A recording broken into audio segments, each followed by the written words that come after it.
Here's how we can create a newspaper article with columns in it using Microsoft Word. Firstly, let's type up our heading. Then let's type in our text. Now I did this earlier, so I'm just going to paste the whole lot in like that so you don't have to sit through my boring typing. Okay, then let's make the heading bigger and more newspaper-like. I do quite like Old English text for newspaper headings, and we will make it huge, actually even bigger.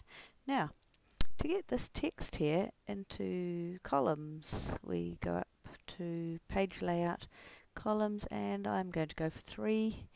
That's what it looks like.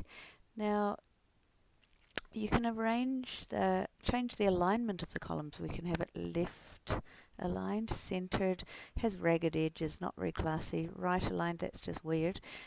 Justified works quite nicely for newspapers. We can widen these margins between the columns by dragging that little arrow there. If you're not seeing that arrow, go up to View, make sure this little box is checked and drag it to where you like it. You can also alter the margins of your page using that draggy lines up there as well. Now the last thing we need is a picture. Insert picture. Where have I got a picture? That'll do. Now that is kind of pretty, but I think it would look a lot nicer if it was lined up with one of my columns. So I'm going to try to get it about the right size. If it won't let you drag it around, change your text wrapping. Maybe tight. Yes, that will work for this. And yes, now I can drag it wherever I want. And I'm going to try to get it lined up with the column.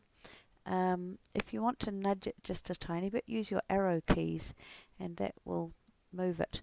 Now they look quite, pictures in newspaper articles with columns look quite good either across one column or two. So choose what you think looks best, and that is how we make our newspaper.